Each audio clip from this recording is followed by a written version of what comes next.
Sebentar lagi kita akan kedatangan tamu.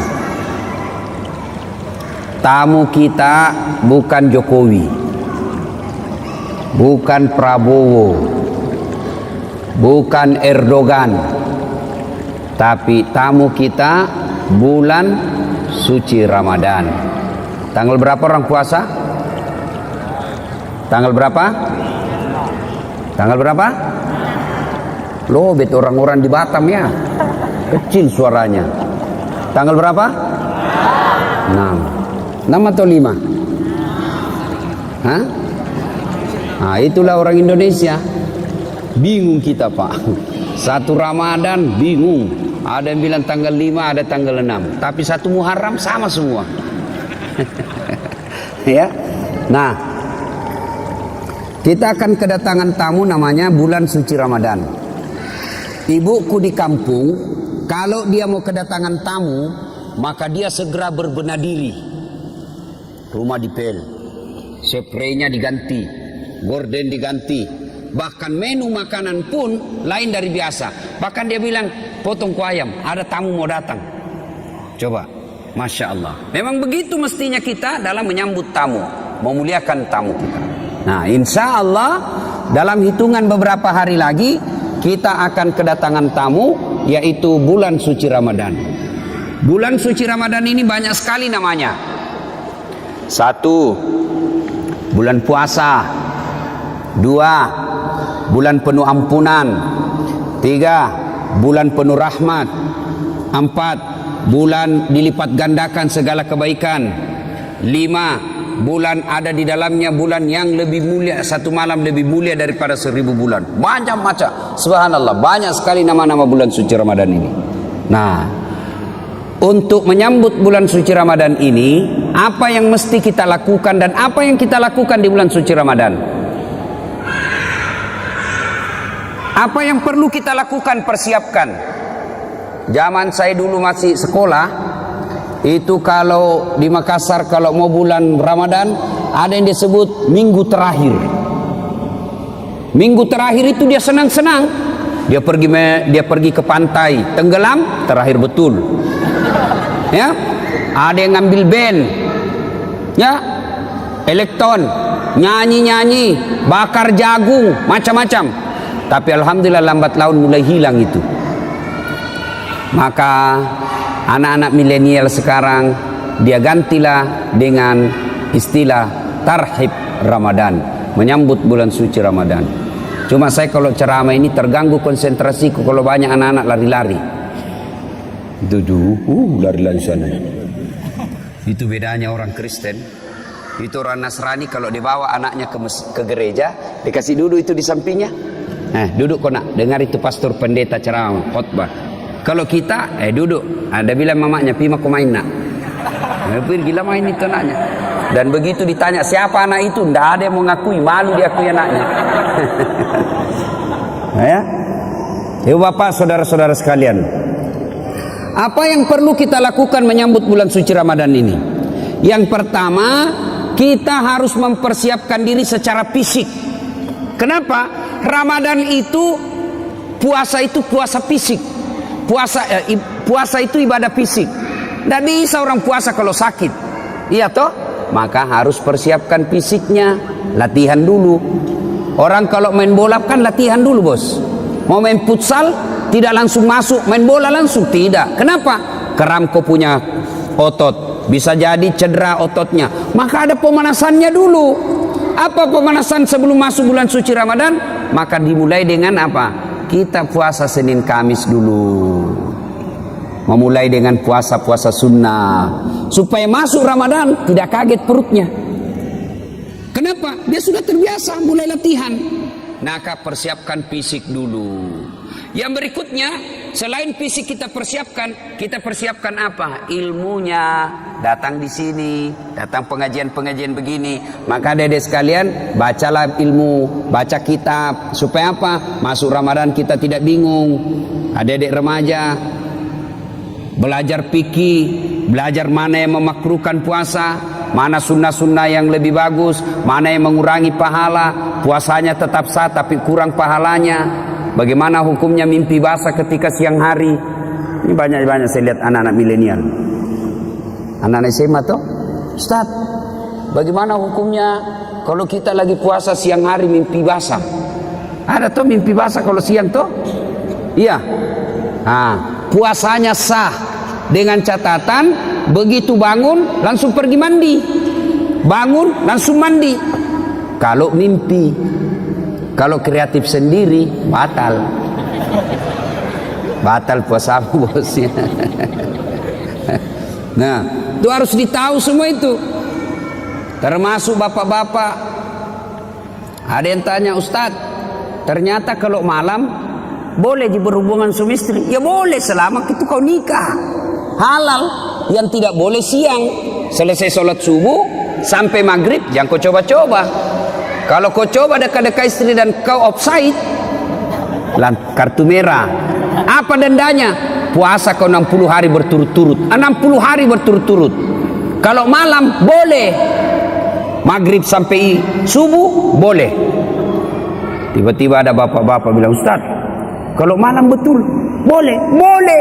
Masya Allah Ustaz, saya sudah 5 tahun biar malam tidak juga. Nah, kadongok kok.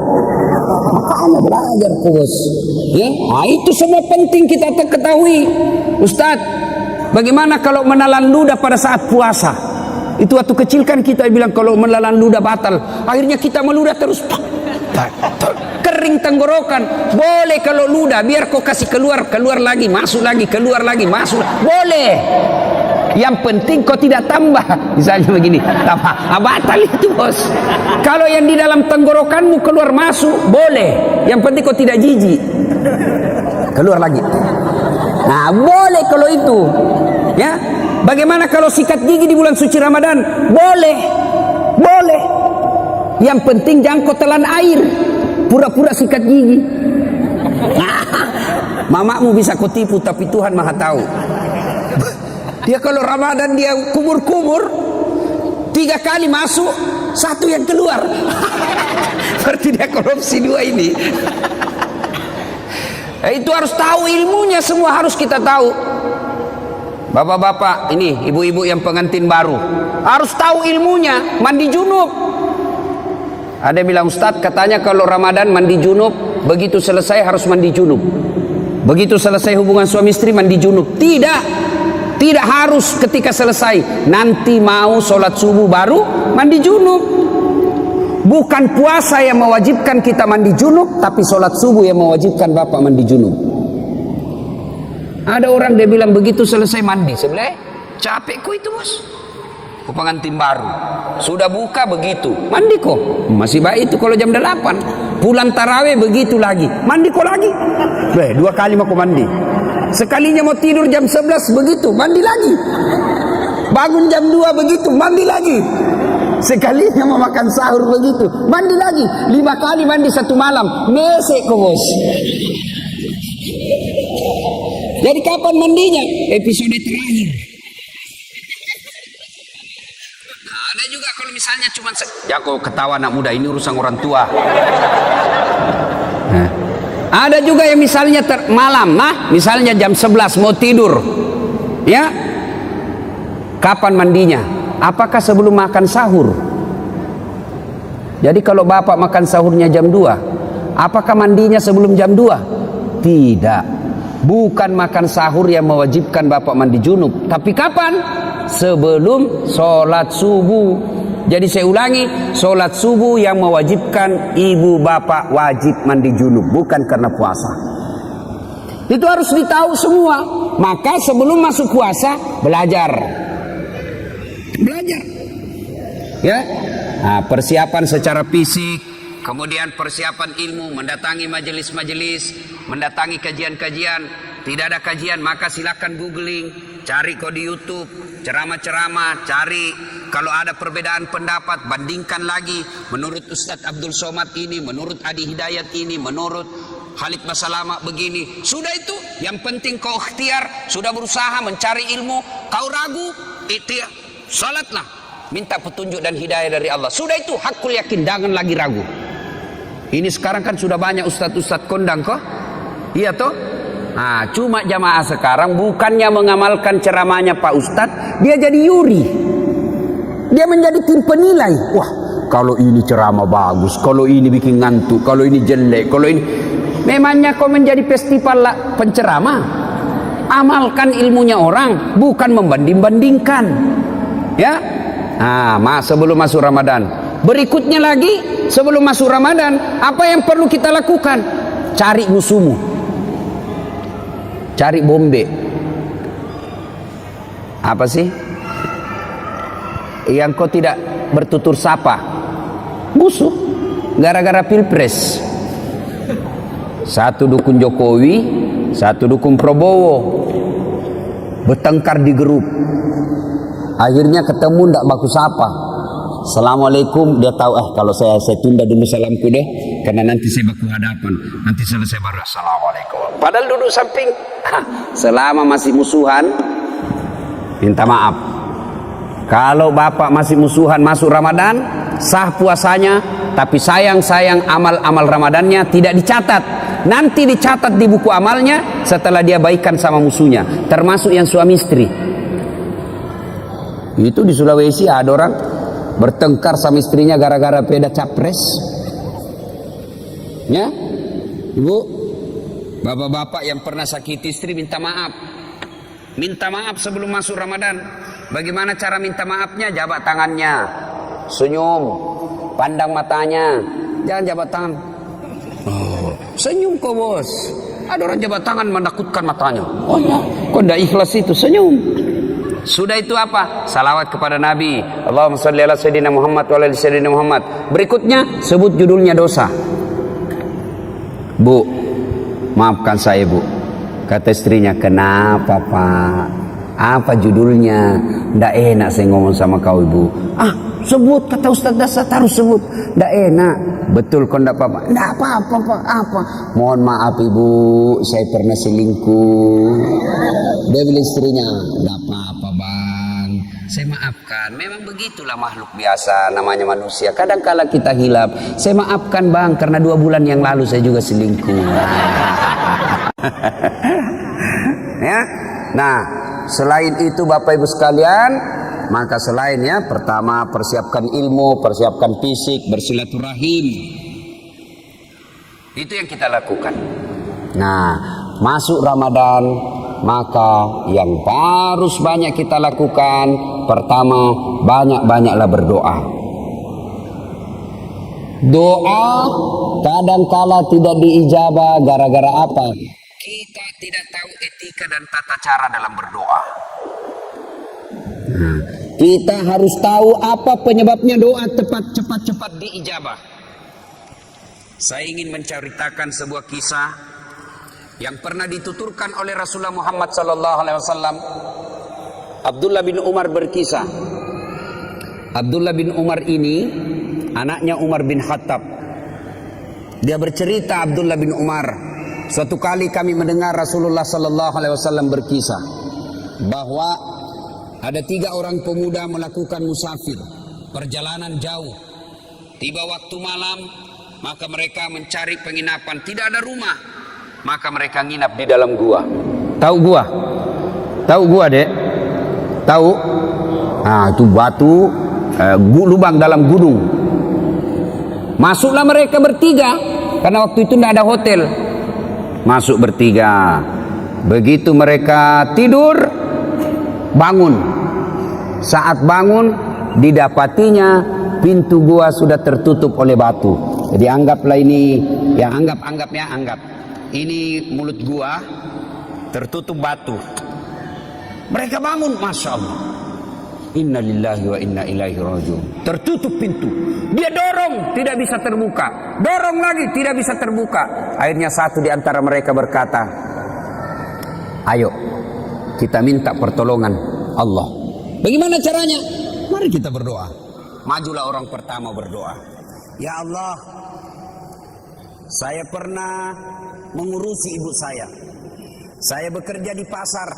Setiap hari jika masuk waktu siang, waktu duhur, saya balik ke rumah saya dari pasar, jalan kaki berkilo-kilometer.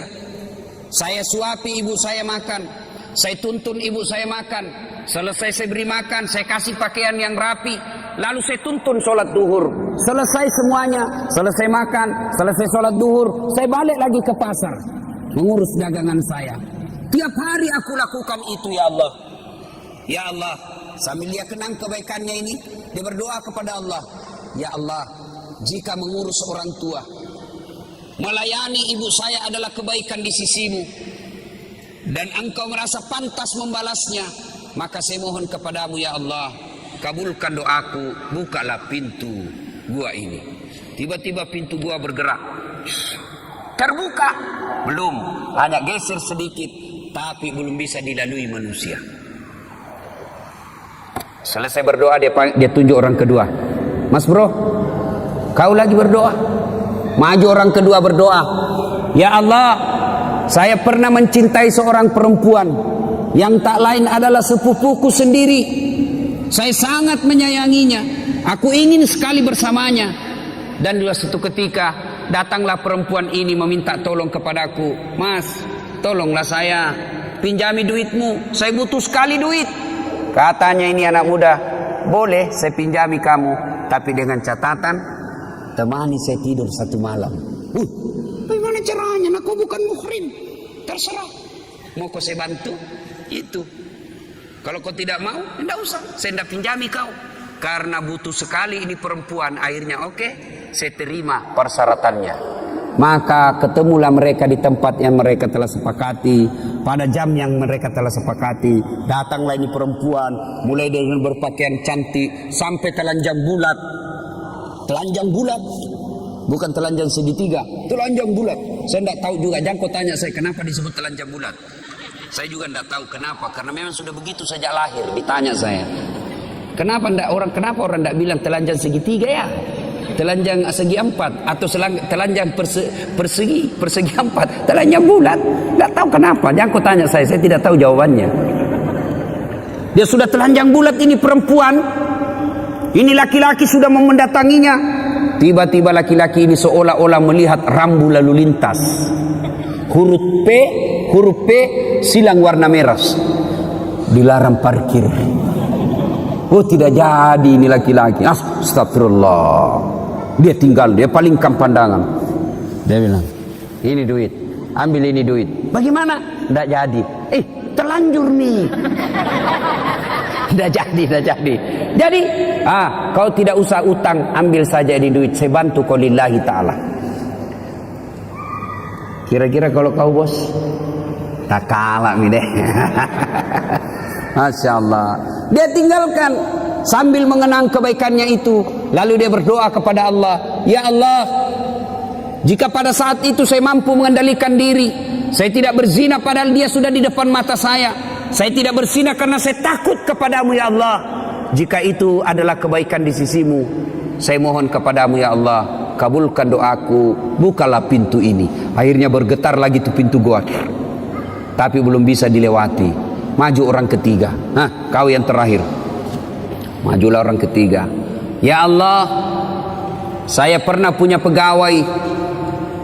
Sebelum dia gajian dia pergi merantau. Maka aku simpanlah dia punya gaji bulanan. Gaji bulanan itu kemudian saya belikan seekor kambing perempuan, kambing betina hamil tidak ada suaminya. Kenapa ketawa? Namanya juga kambing. Wajar, masa ada kambing akad nikah. Tapi sekarang banyak tuh cewek saingan sama kambing. Hamil tidak ada suaminya, dia beleng-beleng. Kambing lalu saya pelihara dengan baik.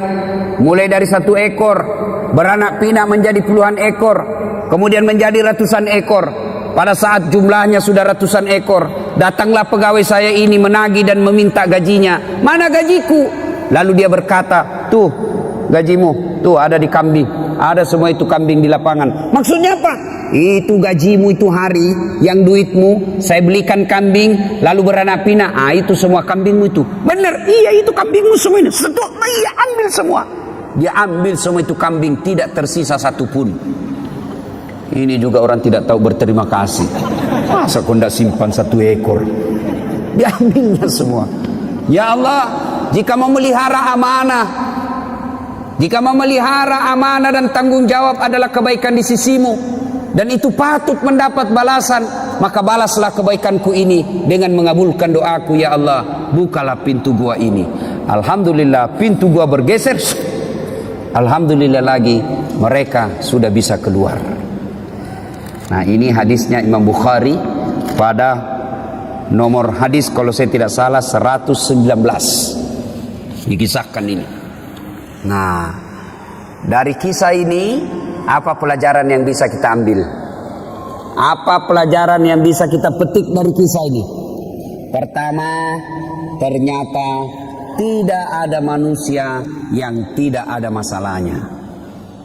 Adik-adik, ada enggak di sini yang tidak ada masalahnya? Ada? Jatuh cinta, apa masalahmu? Dia suka enggak saya? Nah, sudah disuka, selesai masalahmu? Belum. Lamar, dia terima enggak saya? Sudah dilamar, selesai masalah? Tidak, masalah baru. Apa? Uang panai. Orang Bugis uang panai, cocok enggak? Oke, diterima uang panai, masalah selesai itu, menikah. Sudah menikah, selesai masalah? Tidak. Apalagi mau punya rumah. Sudah punya rumah, selesai masalah? Tidak. Mau punya anak. Sudah punya anak, selesai masalahnya? Tidak. Langsung tua dilihat istrinya, jelek lagi dilihat istrinya, mau lagi kawin lagi. Coba, orang tidak ada masalah, semua ada masalah. Bahkan ini saya lihat semua ini muka-muka penuh masalah ini semua ini. Yang paling banyak masalahnya sekarang itu caleg yang tidak terpilih dan banyak utang balehonya. Itu paling banyak masalahnya itu. Ayo, tidak ada orang tidak ada masalahnya. Semua punya masalah. Belajar dari kisah tadi, jangankan kita yang tinggal di kota Batam, ini saja manusia dalam gua ada masalahnya, apalagi kita. Jangankan kita yang banyak dosa dan kesalahan, yang hampir tiap hari punya dosa, hampir tiap hari punya maksiat. Nabi dan Rasul tidak ada dosanya itu Nabi Muhammad. Apa tidak punya masalah? Penuh dengan masalah hidup beliau, rentetan masalah dan masalah. Masih 6 bulan sudah lahir, belum lahir sudah meninggal wafatnya. Wafat bapaknya, baru 3 hari diambil ibu susunya Halimatus Sa'diyah. 4 tahun bersama ibu susu kembali ke ibunya. Baru 2 tahun bersama ibunya, meninggal pula ibunya ketika usia 6 tahun. Diambil oleh kakeknya, baru 2 tahun bersama kakeknya, meninggal pula kakeknya. Diambil oleh pamannya. Usia 12 tahun mereka, Rasulullah sudah mulai berperang. Ikut perang, bukan perang agama tapi perang kelompok. Usia 16 tahun mulai berdagang bersama paman beliau. Jalan kaki naik unta ke Syam. Penuh dengan masalah. Di Mekah diusir dari kampungnya. Siapa yang mengusirnya Nabi? Bukan orang lain. Siapa yang mengusirnya? Pamannya sendiri. Nabi saja penuh dengan masalah. Minta pertolongan ke Taif. Apa dibantu di Taif? Tidak, dilempari satu kampung di Taif. Nabi penuh dengan masalah. Apalagi kita. Kalau begitu, bukan masalah kita. Masalah kita adalah bagaimana mengatasi masalah. Itu.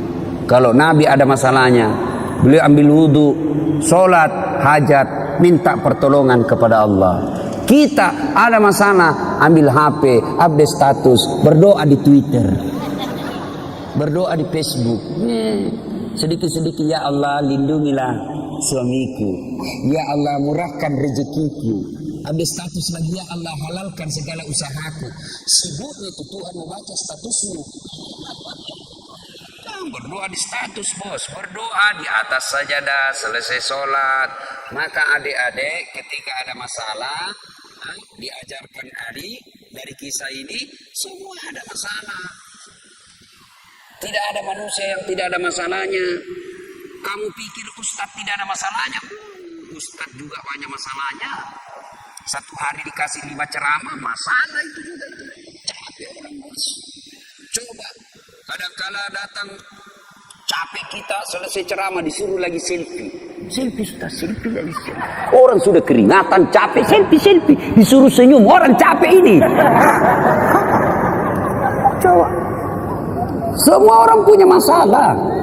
Tidak ada orang tidak punya masalah. Semua orang punya masalah. Alhamdulillah. Allah cuma minta sabar, sempurnakan sholat.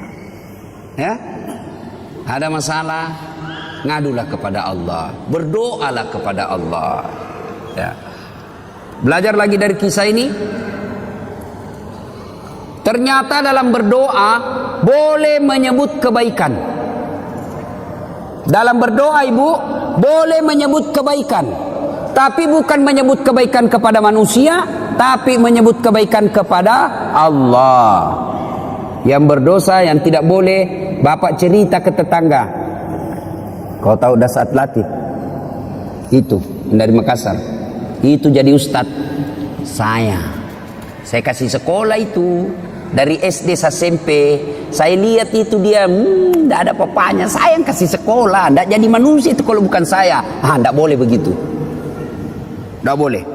Tapi menyebut kebaikan kepada Allah ketika berdoa boleh. Ya Allah, saya pernah ngurus anak yatim piatu. Sepupu saya sekolahkan mulai dari SD, SMP, SMA, kuliah. Lalu aku nikahkan dengan wanita baik-baik. Lalu dia sekarang sudah menjadi orang yang berhasil. Jika itu adalah kebaikan di sisimu ya Allah, kabulkan doaku ya Allah, murahkan rezekiku ya Allah. Boleh. Ya Allah, saya pernah mencintai seorang wanita ya Allah. Aku sangat mencintainya, aku sangat menyukainya. Dia pun mau sama saya, tapi mau muntah lihat saya. Nah, boleh menyebut kebaikan-kebaikan, boleh. Ya. Yang ketiga, hikmah dari kisah ini. Ternyata yang bisa menyebabkan doa cepat diijabah Allah, cepat dikabulkan Allah, satu, birrul walidain, berbuat baiklah kepada kedua orang tua. Ini adik-adiknya kan banyak semua ini ya. Siapa yang masih hidup orang tuanya? Angkat tangan. Yo. Yang sudah tidak ada satu? Yang tidak ada dua-duanya? Coba bapak yang masih ada orang tuanya, mau cepat dikabulkan doa, urus orang tua dengan baik. Adik-adik mau cepat kerja yang baik, tidak usah kau cari muka sama pejabat. Kau sudah punya muka itu. Ada kan orang suka sekali cari muka. Siap Pak, siap. Apa siap? Lebih kau cari muka sama orang tua Allah. Dengan cara apa? Cari muka pada Allah dengan cara apa? Muliakan orang tuamu. Muliakan orang tua. Itulah sumber berkah. Banyak diantara kita cari berkah ke guru, cium tangan ulama, datang ke makam ini, ziarah ke makam ini. Lalu ibumu di rumah kau tidak urus, gimana mau baik hidupmu? Ada ndak orang yang mencintai kita seperti cintanya orang tua? Ada ndak orang yang sayang kepada kita melebihi cintanya orang tua? Tidak ada. Inilah orang tua yang sangat mencintai kita. Adik-adik, saya tanya ibu, bu, ada ndak orang mau kerja 24 jam tidak digaji? Ada? Siapa? Ibumu. Itulah orang tua, kerja 24 jam ngurus kita, tidak pernah minta digaji, malah dia yang kasih kita duit. Itulah orang tua. Kalau ada anak-anak kurang ajar, sekali-kali kau lihat itu ibu hamil. Lihat itu ibu hamil, menderita itu ibu hamil, kasihan. Jalannya aja itu.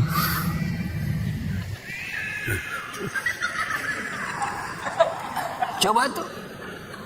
Apalagi kalau dia sudah 7 bulan. Kakinya ada di sini. Naik lagi di sini. Mesun. Coba. Kasihannya itu ibu hamil. Dah. Apalagi kalau dia tidur. Coba lihat ibu hamil kalau tidur. Tidak ada enaknya. Satu aja kasihan gayanya itu, gaya pasrah. Coba. Ya bu ya. Apalagi kalau melahirkan. Ibu pernah bayangkan. Masih ingat waktu melahirkan bu? Masih. Ada ibu-ibu melahirkan senyum. Mentang-mentang dia artis. Keluar kau nak. Tidak.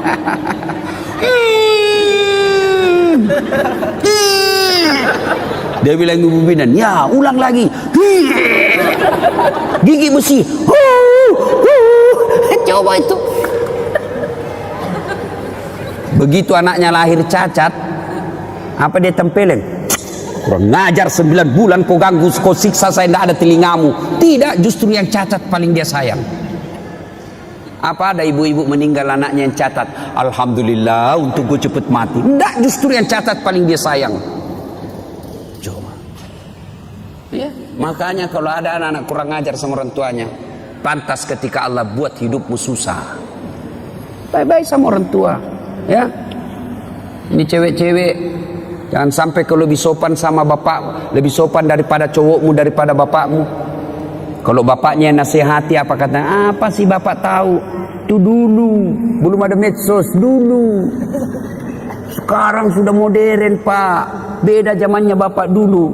Dikasih tahu baru satu bapaknya ngomong dia sudah 19. Giliran cowoknya yang ngomong terserah abang aja deh. Beleng-beleng. Tahu beleng-beleng? Tahu beleng-beleng? Ah, itu beleng-beleng itu makan es krim ditiup. Oh, Pak.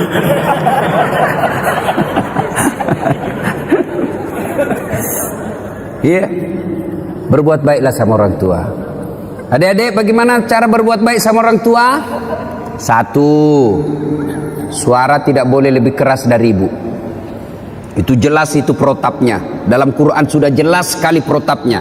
Imma yablughanna indakal kibra ahaduhuma au kilahuma fala takul lahuma uf wala tanharhuma wa kullahuma qaulan karima. Itu sudah ada dalam Quran itu. Jangan kau berkata, sakit hatiku Ustaz. Berapa sakit hatimu dibanding sakitnya melahirkan? Ada kan ibu, ada kan anak-anak kasihan itu, siapa yang besarkan? Neneknya. Sejak lahir ditinggal sama ibunya. Ibunya pergi menikah lagi, bapaknya menikah lagi. Akhirnya ini anak dibesarkan oleh neneknya, disekolahkan dengan baik, dapat kerja yang baik, ternyata baru pulang ibunya. Ibunya gagal pernikahan keduanya, bapaknya pun demikian. Lalu datanglah ini orang tua ke anaknya yang tidak pernah diurusnya. Ini anaknya marah. Apa bapak saya dia terima beres, ibu saya tidak pernah diurus. Biar kau kasih haji ibumu 2 kali. Kau belikan ibumu 1 kilo emas. Kau bikinkan istana belum seimbang dengan darah yang ada menetes dalam dirimu. Itu dari orang tua. Ya, jadi tidak ada jalan itu mau melawan orang tua. Belajar dari kisahnya Ibrahim alaihissalam. Ibrahim alaihissalam dapat, siapa namanya bapaknya Ibrahim? Siapa? Azor. Dia nyembah berhala. Ibrahim mau ribut sama bapaknya, mau lawan bapaknya. Apa kata Ibrahim? Kata Allah, sadar kau Ibrahim, bapakmu itu, tapi dia nyembah berhala ya Allah. Allah berfirman, bagaimanapun dia bapakmu, jangan kau lawan bapakmu. Ya? Jadi, agar doa cepat diijabah Allah, birrul walidain. Berbuat baiklah kepada kedua orang tua. Adik-adik, saya menganjurkan pulang ini cium tangan orang tua. Kalau saya bukan cuma tangan, kakinya ibu saya cium. Ya, kalau mau berkah hidup bos, sudah muliakan orang tuamu. Allah yang ngurus kamu, bisa beli mobil, bisa punya rumah, mendapat istri yang baik. Caranya apa? Birrul walidain, berbuat baiklah kepada kedua orang tua. Yang kedua, yang menyebab doa cepat diijabah Allah adalah menghindari dosa dan maksiat. Bagi kita laki-laki dosa yang paling besar itu apa? Dosa perempuan. Tapi ini perempuan tolong kami kerjasama. Ya, kami ini laki-laki jaga mata, tolong kalian jaga akhlak. Biar kami setengah mati jaga mata, kalau kalian gentayangan susah. Masa kita mau jalan begini terus? Oh, ada paha, ada dada, ya pasti dia dilihat barang bagus bos. Tapi jangan kok aniaya kami. Saya ini paling kasihan saya itu kalau di Makassar. Saya keluar rumah sholat duha dulu, berdoa dulu, zikir dulu. Baru 10 menit keluar dari rumah di jalan, habis saya punya zikir. Sebelah kanan dada, balik ke kiri paha, di depan kita dada, balik ke belakang pantat. Waduh, habis. Dia bilang orang, kenapa kau lihat Ustaz? Pasti dilihat, barang bagus bos. Makanya jangan, kata Nabi, jangan gara-gara perbuatanmu orang berdosa. Ya, kita ini dosa yang paling gampang membuat kita masuk neraka, mata. Mata ini yang paling gampang masuk neraka kita. kita dilihat, tiba-tiba kita zikir. Tiba-tiba lihat cewek, ada cewek cantik. Kelihatan pahanya. Kira-kira kalau lagi duduk-duduk depan rumah lihat cewek kelihatan pahanya, apa kau baca cowok? Apa? Bukan alhamdulillah bos. Bukan. Apa diucapkan? Subhanallah, maha suci Allah yang telah menciptakan keindahan itu. Bukan itu paha dipuji, tapi Allah dipuji karena dia ciptakan itu paha indah. Maha suci Allah yang telah menciptakan keindahan itu. Itu pahala. Orang Bugis bilang dan lemak galendrong. Rezekimu itu bos. Kapan batasnya? Batasnya kedipan. Begitu berkedip, istighfar, palingkan pandangan. Astagfirullah. Jangan juga setelah kau tahan kedipannya. Pas berkedip dia bilang astagfirullah. Tapi matanya tidak dipalingkan. Astagfirullah. Astagfirullah. Bukan begitu. Ya, jelas ya.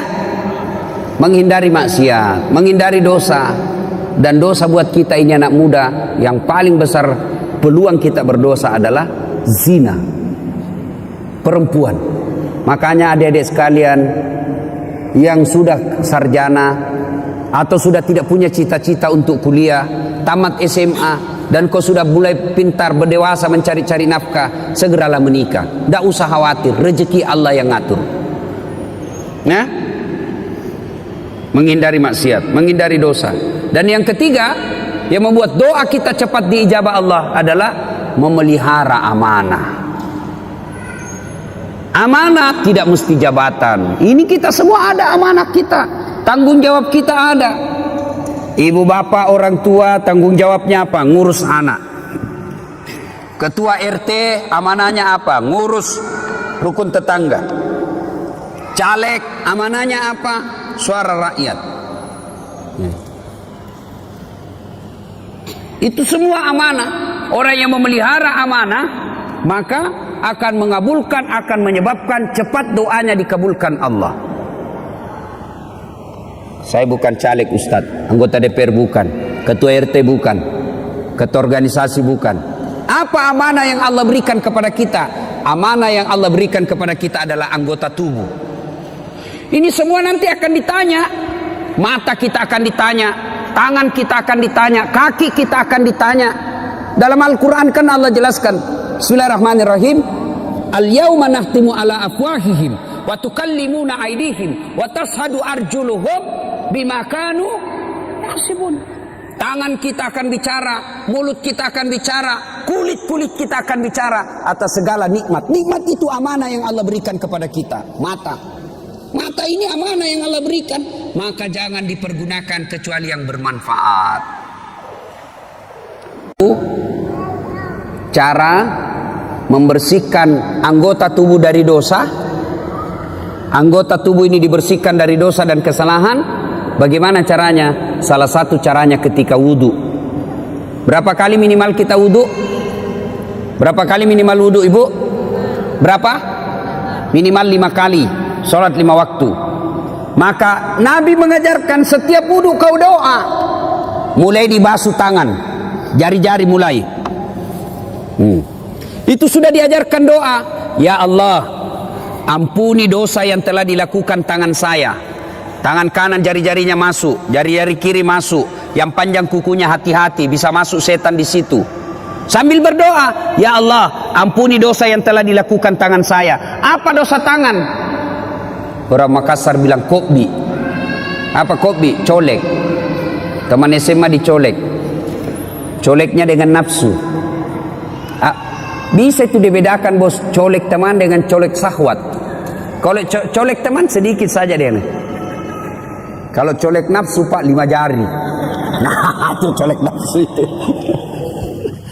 Itu ada yang berdosa begitu, maka kita minta ya Allah ampuni dosa yang telah dilakukan oleh tangan saya. Lalu dibasuh lagi mulut, kita berdoa lagi, ya Allah ampuni dosa yang telah dilakukan mulut saya. Disunnahkan masukkan jari-jari, syukur-syukur kalau bisa sikat gigi. Ya Allah ampuni dosa yang telah dilakukan mulut saya. Apa dosanya mulut? Gosip. Nah ini aslinya ini perempuan. Atau ada laki-laki tukang gosip? kelainan jenis kelamin kok itu. Kalau perempuan memang fitrahnya itu tukang gosip. Gini duduk begini damai tapi gersang. Dia ada tapi matanya itu sinis. Nah, itu tuh. Ya. Nah, dibasuh lagi hidung. Basuh hidung dimasukin sunnah itu. Masukin air sedikit. Baru keluarin. Nah. Baca ya Allah, ampuni dosa yang telah dilakukan hidung saya. Apa dosanya hidung? Nah, kau lebih tahu lah. Mencium yang bukan landasannya. Sudah itu membasuh wajah.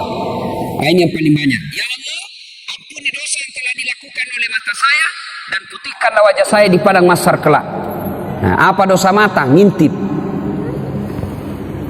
Nah, itu dosa. Maka kita minta ampuni dosa yang telah dilakukan mata saya dan putihkanlah wajah saya di padang mahsyar kelak. Salah satu tanda umatnya Rasulullah nanti di akhirat, wajahnya bercahaya ibarat bulan. Nah, sudah itu dibasuh lengan. Ini yang paling banyak kita salah. Basuh lengan sunnahnya dari jari ke siku. Iya tuh berarti prakteknya begini kan?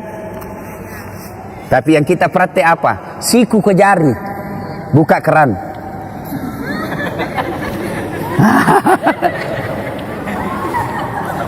Salahkah? Tidak salah tapi tidak sunnah. Sambil terima telepon malah itu ini. Beleng-beleng. Ya. Ya. Nah, pada saat itu kita berdoa lagi, ya Allah, ampunilah dosa yang telah dilakukan oleh tangan saya dan berikanlah kitab kebaikan saya nanti di akhirat menerima tangan kanan. Itu kata Nabi, siapa orang yang diberikan kitab kebaikannya, ijazahnya, laporannya dengan tangan kanan atau dari depan, maka dia masuk surga. Sebaliknya, apabila diberikan kitabnya dari tangan kiri atau dari belakang, maka dia masuk neraka. Maka kita berdoa, ya Allah, berikan catatan kebaikanku nanti di akhirat menerima tangan kanan. Ya, sudah basuh itu. Berikutnya, membasuh rambut. Ketika dibasuh rambut, disunnahkan lagi berdoa, ya Allah, ampunilah, ya Allah, haramkanlah diri saya disentuh api neraka. Dibasuh. Cuma biasa anak muda ini yang sisirnya sudah dikasih pamode apa? Hah? Pamode apa? Pomade. Nah, itulah. Kita dulu waktu kecil, Pak, tidak banyak jenisnya merek rambut. Anu ji, Tanco. Kalau ngambilnya tidak cukup 1 jari, 2 jari ngambilnya. Baru itu semua. Pas kena matahari keluar semua keringat di sini. Tanco. Sudah tanco modern sedikit apa? Minyak kemiri. Sekarang sudah baca cukurnya saja anak-anak sekarang model macam-macam. Ada sungainya. Ada kayak got di sini. Diganti gotnya di sini, ada juga di sini. Masya Allah. Sudah dikasih lah itu pomade. Oh, rambutnya tidak mau goyang. Akhirnya wuduknya dia begini saja. Beleng-beleng. Ya, tidak sah itu wudukmu, pasti. Karena dalam Quran membasuh sebagian rambut. Jadi kalau kau tidak basuh rambutmu tidak sah. Ya Allah, haramkanlah diri saya disentuh api neraka. Sudah itu, basuh telinga, ampunilah dosa yang telah dilakukan telinga saya. Dan basuh kaki, ya Allah, ampuni dosa yang telah dilakukan kaki saya dan lekatkanlah kaki saya di jembatan Siratal Mustaqim nanti. 5 kali bos kita berdoa sehari semalam. 5 kali. Masa Allah tidak ampuni dosa? Cuma yang jadi masalah, kadangkala kita wudhu buru-buru. Selesai. Bahkan sambil menyanyi. Yo ayo, yo ayo, yo ayo, ay. Ya? Nah, saudara-saudara sekalian, inilah 3 yang membuat doa kita cepat diijabah Allah. 1, birrul walidain. 2, hindari maksiat. 3, memelihara amanah. Kalau 3 hal ini dilakukan pada saat bulan suci Ramadan, maka banyak-banyaklah meminta kepada Allah. Dalam bulan suci Ramadan, Allah malu tidak mengabulkan doanya orang-orang yang berdoa. Maka manfaatkanlah bulan suci Ramadan, banyak-banyak berdoa. Saya sudah berdoa Ustaz, sudah saya lakukan itu yang apa yang tidak sunnah tadi ini. Kenapa doaku tidak dikabulkan Allah? Berarti apa yang kalian minta tidak baik buat kalian. Ya Allah, mudah-mudahan suamiku bisa beli mobil. Malah mobil terjual. Allah tahu ibu, kalau ada mobilnya suami dipakai selingkuh. Allah tahu. Ya Allah, mudah-mudahan saya bisa lulus universitas terkemuka sesuai cita-cita dan impianku. Tidak lulus, jangan sangka buruk, sangka baiklah. Berarti apa yang kalian itu minta tidak baik buat. Ya Allah, mudah-mudahan bapakku tulus nyalek, kok tidak lulus, tidak lolos. Berarti bukan itu yang terbaik. Dan Rasulullah Sallallahu Alaihi Wasallam pernah mengisahkan di surga kelak ada orang masuk surga lalu diberi hadiah oleh Allah. Nih hadiahmu, ini banyak sekali hadiah. Lalu orang ini berkata, ya Allah, banyak begitu kau kasih saya. Rasanya amal yang saya lakukan di dunia tidak sebanyak ini. Kenapa banyak begini? Ibaratnya amalnya cuma 5, Allah kasih 5.000. Lalu Allah menjawab, ketahuilah itulah doa-doamu yang tidak aku kabulkan ketika kau hidup di dunia, karena saya tahu kau tidak mampu memikul apa yang kau minta itu. Berarti tidak ada doa yang tidak diijabah. Yang ada adalah Allah menunda doanya selama doa itu kita lakukan dengan sebaik-baik. Ibu bapak saudara-saudara sekalian, inilah tausiah kita pada hari ini. Mudah-mudahan ada manfaat dan kebaikan di dalamnya. Selamat memasuki bulan suci Ramadan. Kita berdoa, lagi berapa hari? Kurang lebih 8 hari lagi. 8 hari belum tentu masih hidup bos, 8 hari. 8 hari itu masih bisa kita meninggal 3 kali.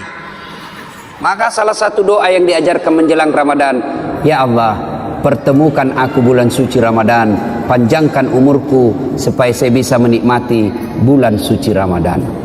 Ibu bapak saudara-saudara sekalian, inilah tausiah kita. Mudah-mudahan ada manfaat. Saya tidak tahu apa ada tanya jawab atau tidak. Tidak ada kan? Tidak ada ya. Mana panitia? Saya sih berharap ada pertanyaan bagus, tidak ada lebih bagus lagi.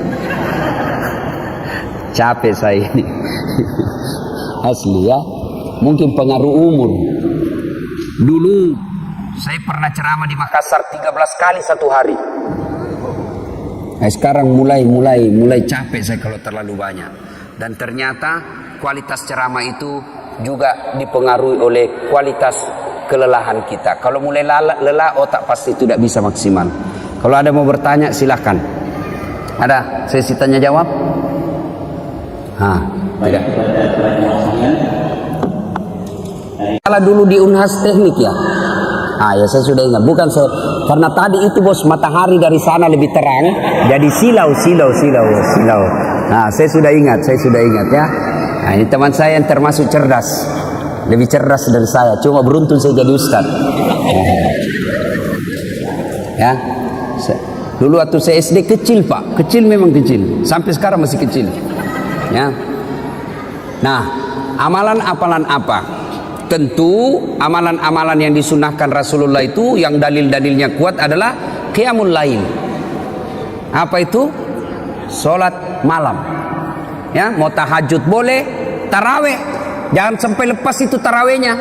Ya, ibu-ibu, saya tanya ibu, boleh enggak tarawih sebentar malam? Boleh tarawih sebentar malam? Kok ragu-ragu? Adik-adik, boleh tarawih sebentar malam?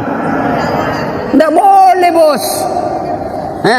Maka yang boleh tarawih hanya di bulan Ramadan. Maka selama Ramadan jangan pernah lepas tarawihmu. Kenapa? Karena tarawih hanya sekali dalam setahun, bulan suci Ramadan. Ya. Cuma ada lagi anak-anak milenial, ada disebut tarling, tarawih keliling. Kelilingnya dia dapat, dia lupa tarawihnya. Ya. Dan sampai begitu, tidak usah lagi ada namanya apa tuh sahur on the road. Apa sahur on the road?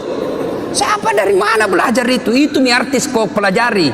dia itu artis, bawa makanan, pencitraan. Sudahlah, jangan begitu.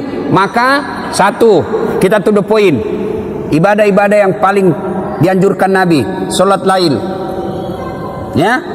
Salat lail itu tarawih, tahajud, witir. Kalau witir biar tiap malam boleh. Ya, tahajud tiap malam boleh. Tapi tarawih hanya ada di bulan suci Ramadan. Sudah tarawih, apalagi qiraatil Quran, membaca ayat suci Al-Quran. Ini sunnah yang sangat diprioritaskan. Apalagi as-sadaqatu, bersedekahlah.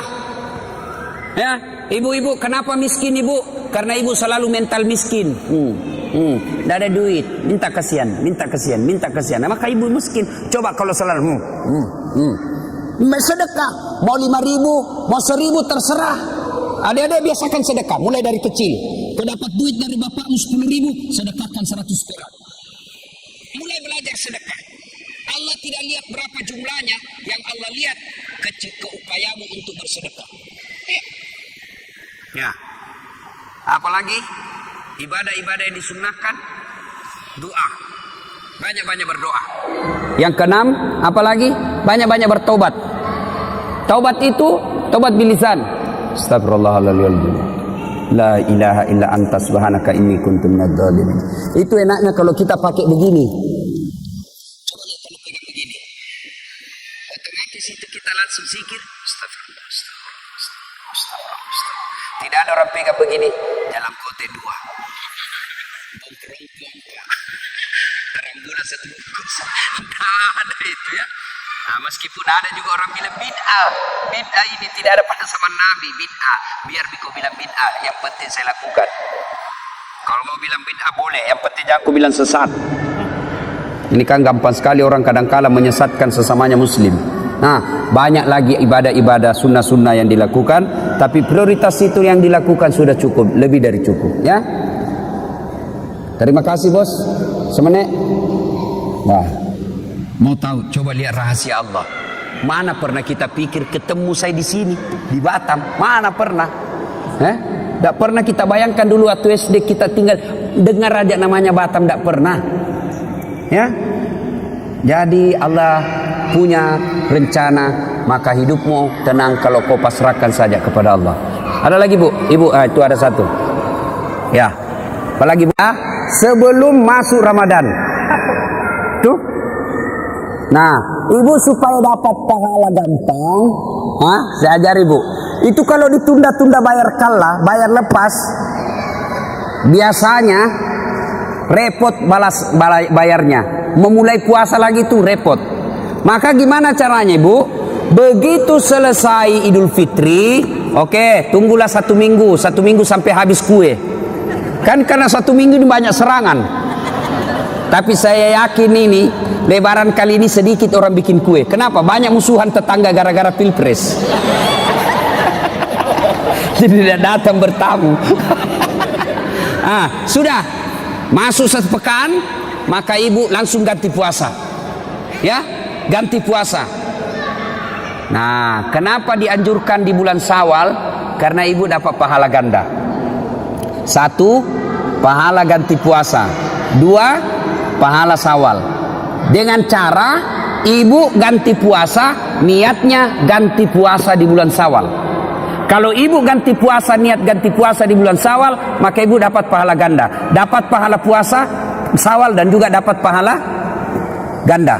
Itu menurut ulama satu yang lain. Yang lain ada pendapat ulama lagi yang mengatakan tidak boleh digandeng-gandeng begitu. Tapi kalau ibu termasuk orang yang sangat susah berpuasa, maka lakukan. Dengan niat tadi tidak boleh ibu niat Syawal. Kalau ibu niat Syawal 6 hari, maka ibu tetap wajib ganti. Misalnya ibu punya puasa lepas 5, maka niatkanlah ganti puasa 5, sudah itu tambah 1, dapat pahala ganti juga dapat pahala Syawal. Batasnya adalah sebelum masuk Ramadan. Hari ini pun masih bisa, besok pun bisa. Lewat Ustadz, ternyata lewat, tidak bayar, maka ibu bayar denda. Dendanya apa? Puasanya jadi 10, misalnya yang lepas 5, puasanya jadi 10, tidak. Puasa bayar tetap 5, tapi ibu harus membayar fidyah. Apa itu? Memberi makan fakir miskin selama 5 hari. Ya, dendanya itu. Bagaimana cara bayarnya? Tergantung berapa banyak ibu makan. Misal, ibu kos-kos, adik-adik remaja, anak kuliah, 1 kali makan Indomie rebus, tambah telur 1, 3.000 selesai. Kali 2, 6.000 satu hari. Kalau makannya harus ada Indominya, ikan bakar, sate, telur, kang goreng, nasu bale, 50.000 kali 2, 100.000 satu hari. Bagaimana bayarnya? Tiap hari dibayar. Apa tidak boleh bayar sekali nanti selesai lebaran? Tidak boleh, harus bayar